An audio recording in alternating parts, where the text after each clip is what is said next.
Hola, ¿qué tal? ¿Cómo están? Bienvenidos y bienvenidas a nuestro podcast. Hoy estaremos conversando sobre la historia de la educación y para ello le daremos la bienvenida a los maestros Betty Martínez, Linda de la Cerda, Javier Cortina, Elmer Charris y mi persona, Claudia Blanco. Juntos emprenderemos un recorrido por el proceso evolutivo de la educación. Acompáñennos. Educación transmisionista para el trabajo colectivo. Surge el perfeccionamiento de herramientas como el juego y la roca. Empezamos primero con lo que era el juego y el hombre descubre la importancia de ese elemento en el cual empieza a coger los animales, lo pone en manera de asado y disfruta de su carne ya no cruda, sino ya manejada y como proteína para su cerebro. Aparece también la roca, la llamada siles, que era utilizada como herramienta de ataque para los mamuts, ya que ese animal les entregaba a ellos, aparte de carne y piel, para hacer sus pequeñas aldeas o sus pequeñas casas, eh, y conjuntamente les servía para también protegerse de las bajas temperaturas que había en el momento histórico de la comunidad primitiva. Ya el hombre se vuelve sedentario, es decir, deja de ser nómada, ya deja de andar de un lado a otro, empieza a formar las primeras aldeas, que son la cota inicial de las ciudades-estado. El hombre empieza a perfeccionar sus instrumentos, ya sea de ataque, de vivienda, de alimentación. El hombre empieza a retener y transmitir actos laborales. Es decir, ya empiezan a repartirse y a dividirse los trabajos. Y se generan las primeras divisiones laborales de la comunidad primitiva. El hombre evoluciona a crear las aldeas, así llega a tener más seguridad física e individual y como colectivo mucho mejor porque se pueden defender de los grandes animales del momento. Mejora la producción comunitaria para fortalecer su propia subsistencia. Es decir, el proceso de enseñanza-aprendizaje del hombre es básicamente empírico. Y eso conlleva que el hombre vaya transmitiendo su conocimiento de generación en generación. Pero se inicia la transmisión de saber y eso le genera al hombre cambios significativos. Por lo tanto, es decir, que la minoría genética se torna insuficiente. Es decir, es incapaz de transmitir hábitos nuevos. Aparece el aprendizaje de imitación. Es decir, si me sale bien, lo seguimos haciendo. Después encontramos que el hombre deja la memoria de la imitación y ya crea momentos de análisis selectivo y logra almacenar conocimiento que después va a reevaluar. Es decir, lo que vamos aprendiendo lo vamos mejorando. Y aparecen las nuevas habilidades que fueron requeridas para el aprendizaje. Es decir, las manualidades y habilidades del hombre. Recordemos que el dedo gordo de la mano, el dedo chiquito, como dicen por ahí, el dedo gordito, es el que te maneja y le da al hombre una connotación diferente a los demás animales que podrían tener un acercamiento a su comportamiento. Le da una forma de una fuerza social, colectiva, única. La recolección y selección de objetos, eso es una forma de aprendizaje muy significativo para el hombre. Se generan entonces grupos de aprendizaje, los que aprenden a cazar, los que aprenden a pescar, los que aprenden a cultivar, y aparece por final la memoria social. O sea, como conclusión, podemos determinar que el aprendizaje del hombre se genera por la supervivencia. Grecorromana. A través del desarrollo de la historia se ha podido observar cómo el hombre ha estado en una lucha constante por la supervivencia. Y no se trata tan solo de la supervivencia de un régimen político, sino también de preservar la cultura tras poner fin a prolongadas guerras. La civilización grecorromana implica la aparición de dos sociedades en una estratégica área geográfica codiciada en estas pugnas por muchos pueblos y sociedades, que fueron el punto de partida de lo que se denomina el mundo occidental, las cuales estaban representadas por Grecia y Roma, que son las grandes formadoras de la cultura occidental. En el transcurso del tiempo podemos observar lo mucho que influyeron estas culturas en la lucha constante por la supervivencia, siendo la religión uno de los aspectos más importantes de la cultura grecorromana. La Iglesia era el eje del poder político y económico en alianza con la nobleza. Con esta forma de entender al mundo, la Iglesia lograba la cohesión social gracias a los recursos con los que contaba. Con el vacío que había dejado la caída del Imperio Romano de Occidente y de lo que se pudo salvar de las invasiones, los monjes en los monasterios tenían sus escuelas y bibliotecas donde guardaban libros y copiaban textos clásicos y solo los intercambiaban entre monasterios. Esta situación le da control completo a la Iglesia, no solo en lo político y económico, sino también control sobre el conocimiento. En esta cultura toda visión del mundo está regida por la voluntad de Dios, siendo Dios la Iglesia. Toda la economía dependía del cultivo de la tierra. La posesión de la tierra era de los señores nobles y el medio de producción era el trabajo de los siervos.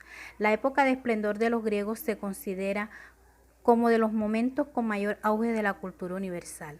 Posteriormente, los romanos adoptaron los modelos de organización y formas de pensar de los griegos, como es la filosofía, pero a la vez desarrollaron creaciones propias, entre las que se destacan el latín como idioma oficial y el derecho para organizar y hacer funcionar el imperio.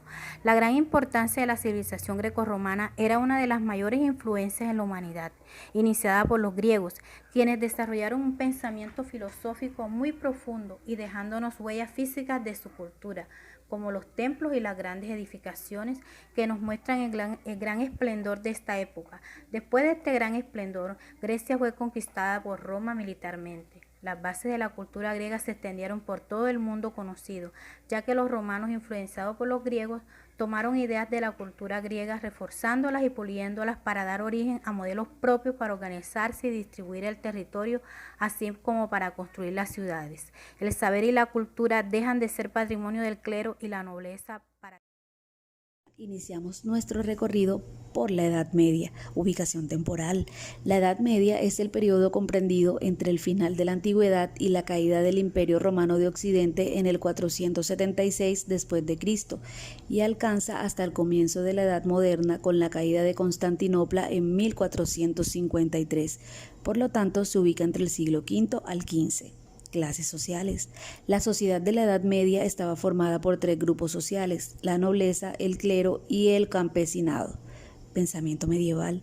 El teocentrismo es una corriente de pensamiento que supone que Dios es el centro del universo y lo rige todo, incluso las actividades humanas. Fue la corriente de pensamiento imperante en la Edad Media. San Agustín es un santo, padre y doctor de la Iglesia. El doctor de la gracia, fue el máximo pensador del cristianismo en el primer milenio. La filosofía entera de San Agustín es una filosofía educativa: dudar y resolver las dudas, iluminar la fe con la razón y la razón con la fe, haciendo hablar al que San Agustín llama el maestro exterior, es decir, la verdad misma, que ya es Dios. Santo Tomás es considerado el patrón de las escuelas católicas y de la educación. Señaló las cualidades del maestro cristiano y la prioridad de la dimensión psicológica de la enseñanza y la participación del educando en su formación. Santo Tomás concibe la educación moral como obra esencialmente disciplinadora de las disposiciones prácticas. Educación en la Edad Media. La educación en la Edad Media se puede clasificar en dos periodos. El primero de ellos, que se ubica entre el siglo V y XI, conocido como educación de la formación feudal, y el segundo periodo entre el siglo XI y el XIV, y se le conoce como educación en el apogeo del feudalismo. La educación de la formación feudal comienza con las invasiones bárbaras en Occidente y la tendencia de la tierra, cuando la iglesia modesta se impone y se convierte en iglesia poderosa económica y socialmente. Administró con poder y mantuvo hegemonía política, ideológica y cultural. La educación guerrera comienza con la destrucción del Imperio Romano por los bárbaros, los cuales sustituyeron la educación clásica. Por su parte, Carlos Magno combinó lo clásico, dejó la educación grecorromana abandonada e incorporó el principio guerrero de los bárbaros y convirtió la educación en obligatoria. De la educación clásica a la educación cristiana. Cuando las invasiones bárbaras se agotaron, la Iglesia se preocupó para que su clero supiera las primeras letras. La educación cristiana traía consigo nuevos valores hasta entonces poco conocidos. Se destacó la seriedad con que sus representantes seguían su vida al cristianismo y el esfuerzo por hacer a sus discípulos compatibles con la vida cotidiana. Se implementó el uso del método catequético, el uso de escuelas catecúmenas y catequistas. La oportunidad educativa se le brindó a toda clase social, todo género y toda edad, y la continua preocupación por hacer teorías de la educación cristiana. Las escuelas que fundó la Iglesia surgieron escuelas religiosas, las episcopales en las ciudades y las monásticas en el campo. Las episcopales eran dirigidas por el clero secular y se impartía a los miembros de la Iglesia que decidían ingresar al sacerdocio. Los monasterios tenían escuelas internas para niños cuyos padres los consagraban a Dios y también para novicios. En el quadrivium se debía enseñar aritmética, música, geometría y astronomía, y en el trivium se enseñaba en el siguiente orden: gramática, dialéctica y metódica.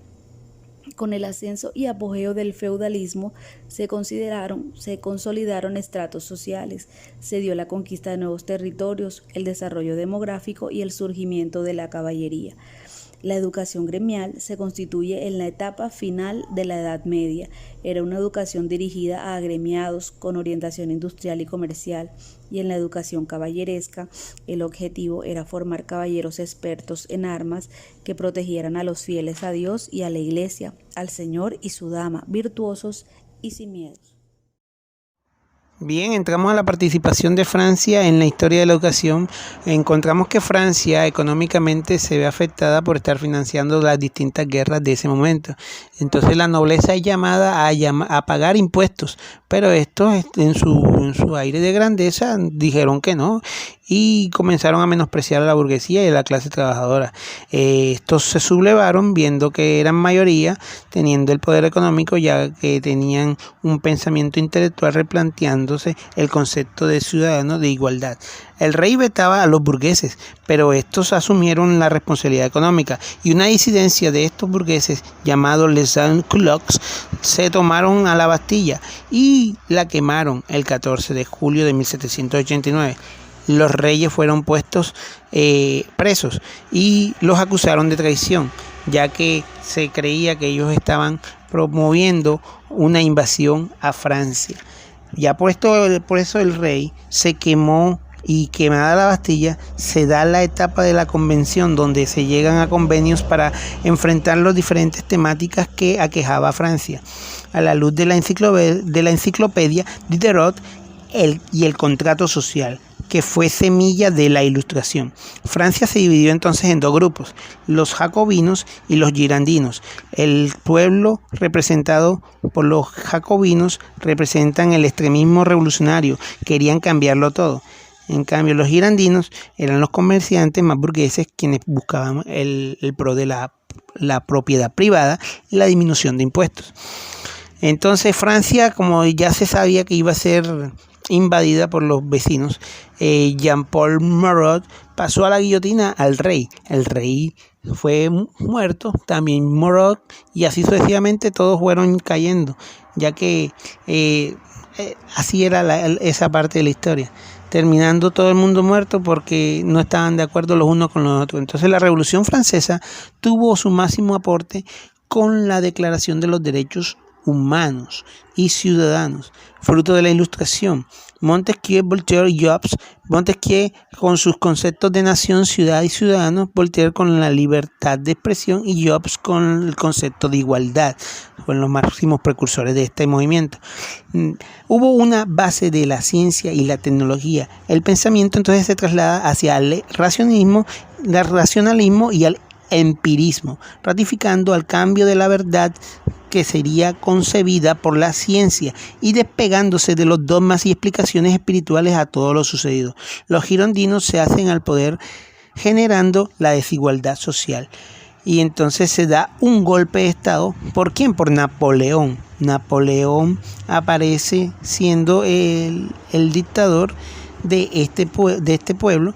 ¿Y qué hace este? Este viene y destruye las estructuras feudales. instala el liberalismo económico, establece la burguesía como clase dominante, suprime la democracia política y agudiza la igualdad social. Pero ¿qué pasa? Hace algo bueno por la educación. Él crea los liceos.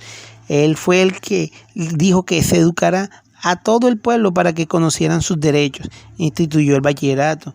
La educación con él se convirtió en un sistema organizado, con tal de preparar a los hombres más sobresalientes para que lideraran los cuarteles y las oficinas del ejército. La educación tenía la finalidad del funcionamiento de la dictadura. Napoleón creía que la educación era la base fundamental de la sociedad, creando un sistema de educación pública, ya que vino y fundó más de 4.500 escuelas públicas y dio pasos grandes para la separación de la educación de la iglesia. Después de la Revolución Francesa, se puede decir que la educación tomó dos caminos, una para la sociedad capitalista y una para la llamada escuela nueva. La sociedad capitalista se da la educación para ellos con base a la revolución industrial. La sociedad capitalista tiene la educación nueva, una educación más técnica para unos y más exquisita para otros. La educación es un soporte de la existencia social. La educación era más masiva y diferenciada, pero se caracterizaba por la competencia individualista, el consumismo, disfunción ecológica, el desempleo y el menosprecio por el desarrollo máximo de la juventud. ¿Qué pasa con esto? Que era difícil separar la educación de los procesos sociales. Entonces, ¿qué pasó? El profesorado se ve obligado a servir a intereses políticos, sociales, religiosos y morales. Y entonces la educación termina representando el dominio de los intereses de una clase sobre la otra, creando desigualdad. La escuela nueva llega con las ganas de querer cambiar el modelo tradicional por más colectivo y social, modelos más revolucionarios, preparar para la vida, y sus máximos exponentes son Herbert y Pestalozzi, quienes rompieron paradigmas, volcando la educación hacia la vida y a la producción social para prepararla a la gente para la vida cotidiana, cultivando el espíritu colectivo. Hasta el siglo XIX no se había hecho nada por cambiar la pedagogía, pero ya cuando comienza el siglo XX, una serie de profesionales de todas las áreas comienzan a preocuparse por el niño, la educación y el aprendizaje, y todo se volvió más complejo, llevando a la pedagogía al plano científico, volviéndose una materia de estudio, emergiendo tendencias, corrientes, teorías pedagógicas, y así la pedagogía fragmentándose en concepciones y... La historia como ciencia nos ayuda a comprender los hechos pasados, contextualizarlos en nuestro presente y visionarlos hacia un futuro. La evolución histórica de la educación en la humanidad tiene características particulares que han aportado en cada época a la formación del intelecto del mundo. Este aprendizaje enriquece nuestros conocimientos y aporta en nuestro quehacer herramientas para enriquecer nuestras prácticas pedagógicas.